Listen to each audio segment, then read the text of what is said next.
Mainland China is an old destination for Taiwanese manufacturers in search of lower costs, and it's not a suitable factory base now, as it was before the 2018 China and U.S. trade dispute that prompted the world's two largest economies to impose tariffs on each other. He expects to stay home instead. Taiwan has taken its own road. That decision is essentially becoming a default choice for much of the iconic Taiwanese chip sector because of mature local supply chains, incessant client demands, and the need to hedge against the China-US tech tug of war. But it is not always an obvious choice. The United States government is pushing Taiwan's chip makers to onshore near Silicon Valley and employ more Americans. But mainland China might get upset if Taiwanese chip makers lean too far toward the United States, which has cut back its own tech ties with Beijing. Presently, Taiwan among the international society, and especially tech, actually has no problems related to geopolitics and can ship to all countries. Taiwan, with its 50-year-old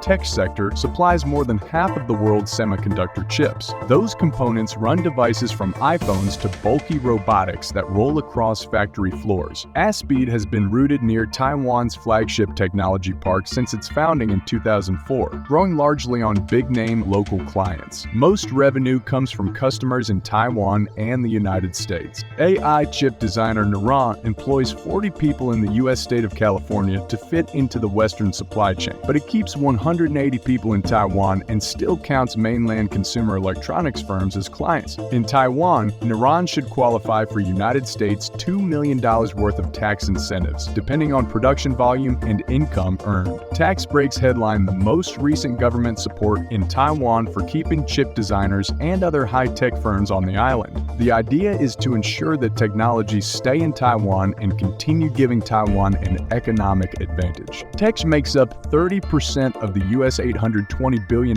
economy, and chips are an anchor. In the future, the government and the private sector will continue to cooperate to maintain the momentum of industrial development, build a more resilient economy and industry, and allow Taiwan to continue to exert its influence in the global supply chain, said Taiwanese President Tsai Ing-wen. The island that supplies 60% of the world's semiconductor chips, including the most advanced, will let Taiwanese semiconductor developers convert a quarter of their annual research and development expenses into tax credits following a public review of the policy in May. For the past 7 years, Taiwanese officials have lobbied tech companies to reinsure their R&D and production, especially from mainland China, and the island's Ministry of Economic Affairs says $87 billion has come in, brought by 1,365 companies. This taxation act may serve as an incentive for foundries to maintain their operational capacity in Taiwan. However, it is important to note that tax implications are only one of many factors considered by these companies when planning production strategies. During inaugural tech cooperation talks, Taiwan's National Science and Technology Council, minister and experts from the U.S. Department of State reached what the council called a consensus in expanding joint work on semiconductors. The result is very likely to be a science and technology-driven supply chain integration between Taiwan and the United States. Taiwan Semiconductor Manufacturing, the world's largest contract chip maker, is investing $40 billion in a compound in Arizona, and some of its Taiwanese suppliers are ready to expand with it. Arizona is one state away from the headquarters of Apple, a core TSM chip client. Since the outbreak of the U.S. and China trade and tech disputes in 2018, Washington has passed its CHIPS and Science Act, which encourages companies to set up manufacturing and design operations in the United States. Its Chip 4 alliance with Taiwan, Japan, and South Korea is focused on strengthening the semiconductor supply chain. About a week before the tech cooperation dialogue, officials from Taiwan and the United States had signed Phase 1 of a trade pact designed to speed up the flow of imports and exports. Mainland China protested the signing because leaders oppose official exchanges with Taiwan by the United States and any other country with diplomatic ties to Beijing, which sees Taiwan as a renegade province that must be reunited with the mainland, by force if necessary. And some analysts fear that the mainland could react even more strongly if ties between Taiwan and the United States develop. Mainland China relies on chips made in Taiwan to assemble electronics, but overall trade has declined since last year as a result of the mainland's imposition of COVID-19 controls and rising trade tensions. In October, the United States Commerce Commerce Department banned American and foreign companies from selling advanced semiconductor technologies to China if their products contain technologies of United States origin. Washington hopes to limit Beijing's military and artificial intelligence advances. Big names in Taiwan's chip sector still export to mainland China, as well as to the United States. I think an interesting issue is how Taiwan will navigate the issue of the U.S. effort to cut off China's supply of advanced semiconductors. On one hand,